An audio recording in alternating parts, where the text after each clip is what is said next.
वल अस्र इन्नल इंसान लफी खुस्र इल्लल्लज़ीना आमनू व अमिलुस सालिहाति व तवासौ बिल हक़्क़ि व तवासौ बिस सब्र।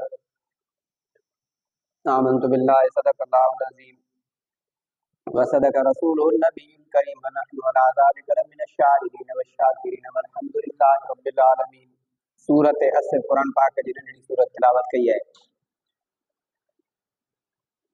अॼु असांजो उन्वान आहे निजात ऐं छुटकारे जा चार कम जंहिंसां इंसान जहन्नम खां ख़लासी हासिल करे थो, जन्नत जो हक़दार बणे थो। अल्लाह जी फरमाए वल असर, कसम आहे ज़माने जी। असर ज़माने खे चइबो आहे, या असर टे पहिरीं खां मग़रिब ताईं वक़्त खे, टे पहिरीं खां सांझी ताईं जो वक़्तु इहो असर आहे। या वाव बिमाना गवाह बणाइण जे, अल्लाह जे ज़माने खे गवाह थो बणाए ऐं ज़माने खे गवाह थो बणायां, शाहिद थो बणायां त इन्नल इंसान लफ़ी खुस्र, बेशक सभु इंसान खसारे में। अलिफ लाम या इस्तिग़राक़िया या जिंसिया, जिंसी माना इंसान जी जिन्स इंसानी खसारे में, या इस्तिग़राक़ माना जमी तमाम इंसान नुक़सान में, खसारो नुक़सान टोटरो घाटे में। इल्लल्लज़ीना आमनू, खसारे खां बचण लाइ कहिड़ा आहिनि? मगर जिन ईमान आहे। ईमान कहते अल्लाह ते, अल्लाह के नबी ते, अल्लाह के रसूल ते, अल्लाह के मलाइकन ते, जन्नत जहन्नम ते, बुरी भरी तकदीर ते। ईमान मुजम्मल, ईमान मुफस्सल। आमनतु बिल्लाहि व मलाइकतिही व कुतुबिही व रुसुलिही, अल्लाह जे फरिश्तनि ते ईमान आण, जेका बि तकलीफ़ पहुचे थी रब जे तरफ़ां, भलाई पहुचे थी रब जे तरफ़ां, माण्हू जे थी पर ईमान आंदई इहो इन टोटरे ऐं खसारे मां बची। पहिरियों शर्त आहे ईमान। वामिलुस सालिहात, ॿियो कम करे चङा। चङा कम कहिड़ा? जेके शरीयत चवे, पंहिंजे तरफ़ां चङा कोन्हे। आमाल सालिहा उहा आहे जेके अल्लाह ऐं अल्लाह जो रसूल जंहिंखे चङो चए। कंहिंखे रोज़ो खोलाईं, कंहिं ग़रीब खे कपिड़ो ढकाईं, कंहिं बुखायल खे खाधो खाराईं, मुसाफ़िर खे पाणी पियारीं।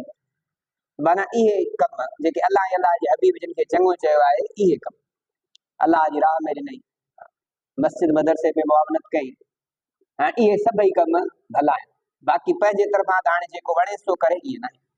चङा कम कयईं, ॿियो नंबर उहो शख़्स खसारे मां बचियो।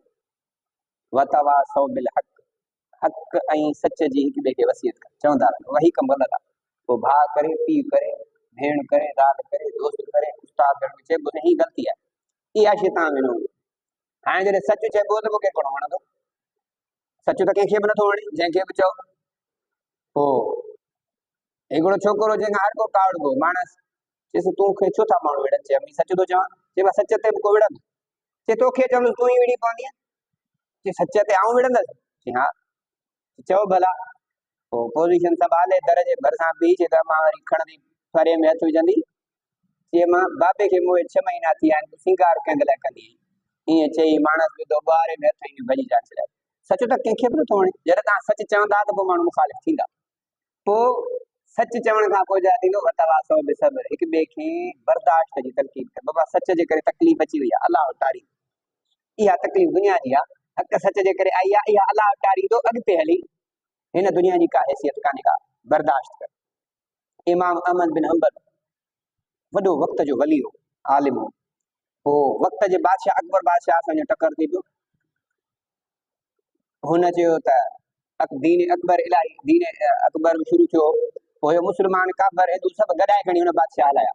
इमाम अहमद बिन हंबल जे वक़्तु हुन चयो अल क़ुरान कलामुल्लाह लैस बिमख़लूक़, क़ुरान अल्लाह जो कलाम आहे, मख़लूक़ आहे ई। हुन चयो न क़ुरान मख़लूक़ आहे। हाणे इमाम अहमद बिन हंबल खे जेल मोकिलियो वियो।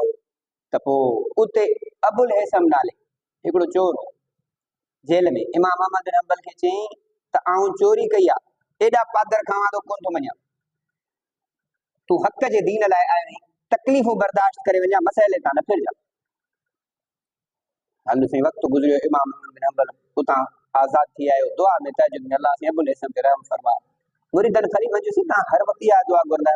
चई मूंखे जेल में साबित कदम रहण लाइ हुन चोर नसीहत कई। चई आऊं चोरी कई आहे त बि नथो बासियां, एॾा पादर कादर पको बीठो आहियां, तूं त बिना दीन इस्लाम जे करे आई, जेॾी बि तकलीफ़ पहुचई बर्दाश्त करे वञा, दीन इस्लाम खे न ॾजाइजा। चई मूंखे दिलि कोन ॾिनी, तंहिंजे करे मां लाइ दुआ घुरंदा आहियां। पोइ वक़्त जो वरी वली थियो अबुल हैसम। सो जॾहिं सच चइबो त पोइ तकलीफ़ ईंदी, तकलीफ़ ते बर्दाश्त करणु, हिक ॿिए खे बर्दाश्त ऐं सहब जी वसियत कर। हाणे इहे चार शयूं आहिनि निजात, चारई हुजनि, हिकिड़ी न चइनी मां हिकिड़ी गुम माना छुटकारो मुश्किल। ईमान हुजे, ईमान खां सवाइ अमल कम या चङा न आहिनि, अमल साले हुजनि, हक़ चवे ऐं हक़ ते चवण जे करे का तकलीफ़ अचे बर्दाश्त करे, इहे चारई शयूं गॾु हुजूं, इहो माण्हू खोटे टोटे नुक़सान मां बची वेंदो, दुनिया में आज़ादी सां रह, इहो माण्हू अलाह जे तरफ़ वेंदो त बिना परेशानी जे हूंदो। चइनी मां हिकिड़ी गुम आहे त हिन जो इहो निजात वारो मसइलो खुटल आहे, इन में तकलीफ़ ईंदी। सो चारई पाण में लाज़िम मलज़ूम आहिनि। ऐं छुटकारे जो सबबु अॼुकल्ह असां वटि माण्हू छा आहिनि, चवंदा बा छुटकारे जो सबबु आहे त मां वॾे घराणे जो आहियां, मुंहिंजो पीउ वॾो बुज़ुर्ग आहे, आलिम आहे, ऐं छुटी वेंदुसि, पोइ पाण भली शराबी कबाबी हुजे, ईअं न आहे। हज़रत नूह अलैहिस्सलाम जो पुटु किनान अखियुनि जे आॾो ॿुॾी वियुसि, हज़रत नूह खे आदम सानी चयो थो वञे। हज़रत नूह अलैहिस्सलाम जो पुटु पैगंबर जो पुटु जहन्नमी थी वियो, माना वॾे ख़ानदान वारो हुजण निजात जो सबबु न आहे। अलाह जे तरफ़ां जो पाणीअ जी सूरत में अज़ाब अचणु शुरू थियो, हज़रत नूह अलैहिस्सलाम ॿेड़ी में पंहिंजा खयां हमरा जेके हुनखे मञनि पिया 70-80 माण्हू, जानवरनि जो जोड़ो जोड़ो खईं, नर मादी, पुट खे चई या बुनैया यरकब माना वला तकुन मिनल काफ़िरीन, पुट असां सां गॾु वे, सूरत हूद में ज़िक्र आहे, काफ़िरनि में जा नथी, इनकारियुनि में नथी, ॿुॾी वेंदे, अॼु केरु न बचंदो। काल सावी इला जबल यासिमुनी मिनल मा, जीअं जेको आहे जबल ते चढ़ी वेंदुसि, रसो थो वठियां, मथे वञी पहुचंदुसि चोटीअ ते, पहाड़ी ते, केरु न मूंखे पुॼंदो। ला आसिम अल यौम मिन अम्रिल्लाह इल्ला मन रहिम, हज़रत नूह अलैहिस्सलाम चयो अॼु अलाह जे अज़ाब खां केरु न बचाए सघंदा, छो वरी फ़ैसिलो अटल थी चुको आहे मथां, हाणे जंहिंखे रब रखे तंहिंखे केरु चखियो आहे, रब जी मर्ज़ी आहे। हाणे इन ॻाल्हियुनि में हुया ई हुई सही, वहाल बैनहुमल मौज फकान मिनल मुग़रक़ीन, ईअं जो पाणी जी छोली आई, ॿेड़ी अॻिते वधी ही वञी ॿुॾी वियो, पीउ त पीउ आहे, बिदरी शफ़क़त, पोइ अलाह खे चई इन इब्नी मिन अहली व इन वादकल हक़ व अंत अहकमुल हाकिमीन, रब साईं मुंहिंजो पुटु आहे, तुंहिंजो वाइदो सचो आहे, तुंहिंजे अहल ख़ानदान खे बचाईंदो, तूं अहकमुल हाकिमीन, बादशाह जो बादशाह तूं ई। अलाह फरमाए त तुंहिंजो त पुटु आहे, पर ला तक़फ़ु मा लैसा लक बिही इल्म, जंहिं शइ जी तोखे ख़बर कान्हे उनजे पुठियां न लॻ, इन्नी आइज़ुक अन तकून मिनल जाहिलीन, अलाह फरमाए नसीहत थो कयां मथां बेख़बर मां थी वञी, जाहिल मां थी वञी, छो त इन्नहु लैसा मिन अहलिक, इहो तुंहिंजो अहली तुंहिंजे ख़ानदान मां निकिरी वियो। अलाह जी पुटु त हक़ीक़ी आहे, फरमाए इन्नहु अमलुन गैरु सालिह, इन जा अमल चङा कोन्हनि के तंहिं करे तुंहिंजे अहल मां ख़तमु थियो। हाणे जेको इतां साबित थियो त जेको माण्हू चए तां वॾे ख़ानदान मां आहियां, सैयद ख़ानदान में आहियां, शराबी कबाबी ज़ानी करप्ट राशी हरामी आहे, इहो उन ख़ानदान मां नाने मोहम्मद जे दीन मां अहल मां कढियो वियो। पैगंबर जे पुट खे अलाह चए थो तुंहिंजो अहल कोन्हे, तुंहिंजे ख़ानदान मां ख़ारिज करे छॾियो थी, छो अमल चङा कोन अथसि। हाणे जेको नारो हणंदा आहिनि त सैयद मेरो सेरो त 5 सेरो, मौलाना सैयद अब्दुल्ला शाह बुखारी रहमतुल्लाह अलैह सखर वारो फरमाईंदो, अब 5 सेरो किथां लाए, अमल चङा आहिनि त ठीकु त निजात कान थींदी। सो अमल चङा आहिनि त ख़ानदान में शामिल आहे, अमल ख़तम त ख़ानदान में ई ख़तम। वरी जेकॾहिं पैगंबर जो पीउ हुजे निजात मिले, इहो कोन्हे। हज़रत इब्राहिम अलैहिस्सलाम जो पीउ आज़र बुत फरोश हो, बुत खपाईंदो, ॾाढो हज़रत इब्राहिम अलैहिस्सलाम सम्झायो इहो शिरक न कर, रब जो इनकार कर। ऐं हज़रत इब्राहिम अलैहिस्सलाम अलाह खां दुआ बि घुरी, अलाह तस्बीह न घुरिजां, पंहिंजा अमल वेंदा ई हलिया। एॾो दड़को जीअं हज़रत इब्राहिम हज़रत नूह अलैहिस्सलाम खे अलाह ने दड़को ॾिनो त इहो तुंहिंजो अहल कोन्हे को, मता इहे सवाल घणा करे पाण जाइलनि मां थी वञी पंहिंजा अमल झटि थी वञे। हज़रत इब्राहिम अलैहिस्सलाम खे अलाह चयो तुंहिंजो वास्तो ई न आहे, जेको मुशरिक थी वियो तो मां ख़तमु थी वियो, ख़ानदानी ख़तमु थी वियो, रिश्तो ई ख़तमु। पैगंबर जी घरवारी गुनहगार जी घरवारी हुजे ते बख़्शी वेंदी थी वञे। हज़रत बीबी आसिया जन्नत में हुज़ूर सल्लल्लाहु अलैहि वसल्लम जी राणी बणबी, फिरौन जी घरवारी, फिरौन खे अलाह चई दरिया में ॿोड़े मारे छॾियो, पर उनजी घरवारी जन्नती बणी, परहेज़गार, मुतक़िया, आबिदा, सालिह हुई। उहा आख़िर में जॾहिं हिसाब किताब थी वेंदो, पोइ हुज़ूर सल्लल्लाहु अलैहि वसल्लम जी राणी बणबी। नेक घरवारी आहे, पंहिंजा अमल बदकारनि अलाह जे मां ख़तमु करे छॾियो, पर पाण पैगंबर आहे ऐं घरवारी काफ़िरनि सां मिलियल आहे, उहा बि जहन्नमी। कानता तहत अब्दैन मिन इबादिना सालिहीन फखानताहुमा फलम युगनिया अन्हुमा मिनल्लाहि शैआ। अलाह चए थो मुंहिंजे ॿिनि नेकोकार बाननि बरगुज़ीदा बदन जी ज़ालूं हुयूं, हज़रत नूह अलैहिस्सलाम ऐं हज़रत लूत अलैहिस्सलाम, इन्हनि जूं घरवारियूं, पर जे काफ़िरनि सां मिलियूं त जहन्नमी बणियूं, अलाह खे परवाह ई कान्हे का। तंहिंजे करे आला नसब ते फ़खुर करणु वॾे ख़ानदान मां आहियां, कुझु बि कमु कोन ईंदो, पंहिंजा अमल कमु ईंदा। ऐं जेको चए थो मां छुटी वेंदुसि वॾनि जे करे, मां छुटी वेंदुसि अबे जे करे, अब अबे जे करे त पैगंबर जो पुटु न बचियो, पैगंबर जा पीउ न बचा, पैगंबर जूं घरवारियूं न बचियूं, जेके मायूं जन्नती बणिबियूं उन्हनि जा मुड़ुस जनम ई थी विया, हे उन्हनि खां मथे ईंदा। तंहिंजे करे अमल जो मदार वॾो ख़ानदान कोन्हे को, छुटण ऐं बचण जो मदार वॾे घराणे मां कोन्हे, छुटण ऐं बचण जो मदार पैसो बि कोन्हे को। हिते माण्हू चवंदा पैसो हूंदो बची वेंदा। कारून हज़रत मूसा अलैहिस्सलाम ते बदकारा औरत बीहाई, हज़रत मूसा पोइ उहा जॾहिं मजमो गॾियो औरत न बीह सघी, पोइ अलाह जे हुकुम कयो ज़मीन खे की कारून जे खज़ाने जूं 40 उठ चाबियूं खणंदा, खज़ानो छा हूंदो। हज़रत मूसा खे चई त मूं वारे डॉलर ऐं माल में अखियूं ॾेई तॾहिं तो ईंदा। हाणे ज़मीन त गैस पई, अलाह जे पैगंबर ते इल्ज़ाम ऐं फर्ज़ जो, पोइ ज़मीन जो गैस पई त हज़रत मूसा अलैहिस्सलाम जो खज़ाना पंहिंजे मथां रखो, ये चाबियूं समेत गरक थी वई, कारून गरक थी वियो। ईअं कोन्हे त वॾो माल ऐं डॉलर हुजे तो माण्हू बची वञे। अॼु असां चवंदा वॾो ख़ानदान हुजे बची वेंदो, वॾे ख़ानदान खां वास्तो त बची वेंदो, चङे भले भोतार सां हले तो बची वेंदो। ईअं आहे, हिते खणी हली वञे, हिते खणी इहे सभु ठिक ठगियूं हली वञनि, पर हिन दुनिया जी त का हैसियत ई कान्हे का, ओॾां कोन हलंदो, अलाह वटि उते न हलंदो। ही ज़िंदगी त आहे आरज़ी, हिन ज़िंदगीअ ते कंहिंखे बि को भरोसो कोन्हे, सॼी उमिरि केरु रहंदो, केरु लिखरायो, माल दौलत दुनिया छॾे हलिया, का बि ज़िंदगी जी भरोसो कोन्हे को। हिते माण्हू ऐं वरी ज़िंदगी का मुस्तक़िल परमानेंट हुजे त यको हमेशह रहंदो, ईअं बि कोन्हे को, हमेशह रहे ईअं बि न आहे। जीअं मूं तव्हांखे अॻे बि ॾसियो त इज़राइल खां पुछूं साहु कढींदो कंहिं ते रहमाई, ॿिनि शख़्सनि ते आयो आहे। हिकिड़ो माई दरिया में हलंदे ॿेड़ीअ में ॿार ॼणियो, ॿेड़ी गर्क थी वई, ॿार फटे ते, हाणे माई ॿार फटे ते, अलाह चयो माई इहो साहु कढ, मूंखे रहम आयो त भेणा इहो ॿार कीअं पलजंदो जेको ॼायो ई हाणे।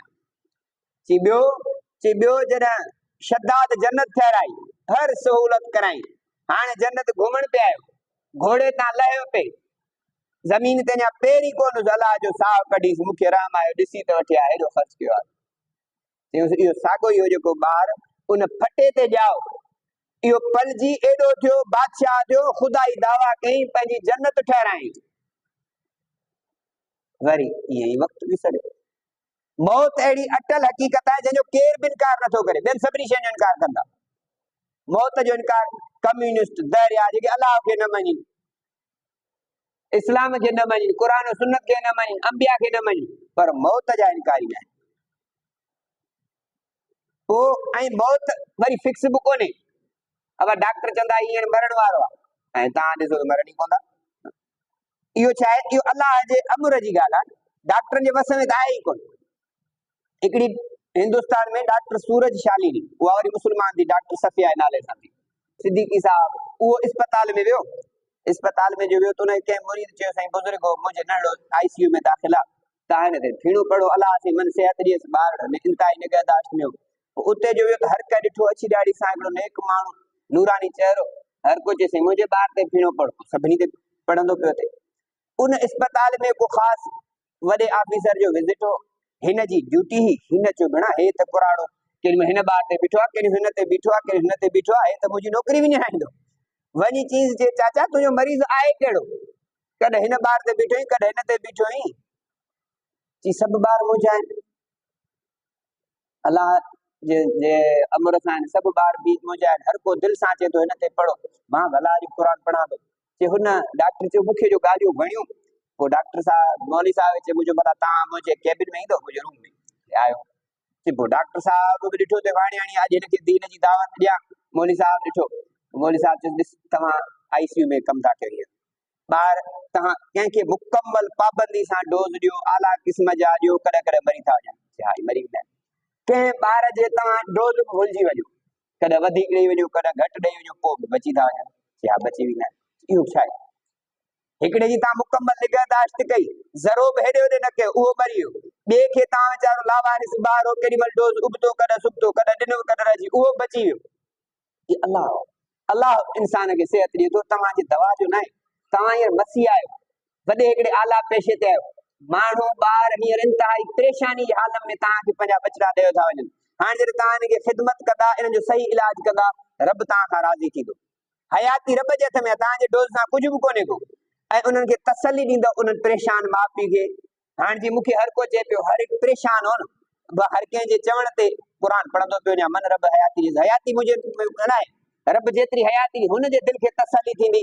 हिकिड़ो नेक माण्हू आयो, जी हुन जूं ॻाल्हियूं ॾसियूं त पोइ मुंहिंजी दिलि में हिकिड़ी ॻाल्हि वेठी आहे त माण्हू भलियूं ॻाल्हियूं पियो करे। पोइ मरीज़ त विया हलिया, फाइल जो ॻोल्हियमि, नंबर न लधो। वरी कोशिशि कयमि हिकिड़ो ॿियो डॉक्टर बीरबल हो, जेको डॉक्टर वलीउल्लाह थी वियो, पंहिंजी हिकिड़ी दोस्त सां ॻाल्हि कयमि, हिकिड़ो ॿियो हिंदू मुस्लमान डॉक्टर थियो, वरी हुन सां नेठ मौलाना सां पहुती, वरी काफ़ी वक़्त खां पोइ अल्लाह से हुनखे इस्लाम जी तौफ़ीक़ ॾिनी। हुनजो पीउ बि डॉक्टर हो छोकिरी जो। पोइ उन जेको आहे सो डॉक्टर साहब ॿियो उते हिकिड़ो आलिम हो ऐं ॿियो बि डॉक्टर हो नौजवान, उन सां हुनजी शादी जो मौलाना तय करायो। पोइ पीउ चयोसि हाणे हिते सुठो कोन्हे, असांजे माशरे में इज़त असांजी ख़राब थींदी। हुन बि दुबई लाइ अप्लाई कयो आहे, तूं बि ओॾे अप्लाई कर, ओॾे वेंदा। मां चयोसि मुंहिंजे हथां वई हली। बाक़ी चए बाबो मुंहिंजो ख़ुशि थियो, हिकिड़ो सुहिणो ख़ूबसूरत मुस्लमान डॉक्टर मिलियो, ऐं बि डॉक्टर चए उहो नाराज़ कोन थियो। अल्लाह जी हिदायत जा फ़ैसिला करे त कीअं पियो करे, रब जे हथ में दुआ त अल्लाह से असांखे दीन इस्लाम ते हलाए, ईमान जी तौफ़ीक़ सां नवाज़े। ऐं 4 कम जेके निजात जा आहिनि, ईमान, अमल सालिह, हक़ सच जी वसियत करणु, हिक ॿिए खे चवणु, ऐं हक़ सच चवण जे करे जेका तकलीफ़ पहुचे। कुझु आलिम लिखंदा जेकर अल्लाह से इहा सूरत असर नाज़िल करे हा त ॿिए क़ुर शरीफ़ ज़रूरत ई न हुई। तंहिंजे करे चइनी मां का हिकिड़ी गुम थी त पोइ निजात न थींदी, जेकर 4 शयूं हुजनि। दुआ त अल्लाह ताला असां सभिनी खे अमल जी तौफ़ीक़ अता फ़रमाए। वाख़िर दअवाना अनिल हम्दुलिल्लाह।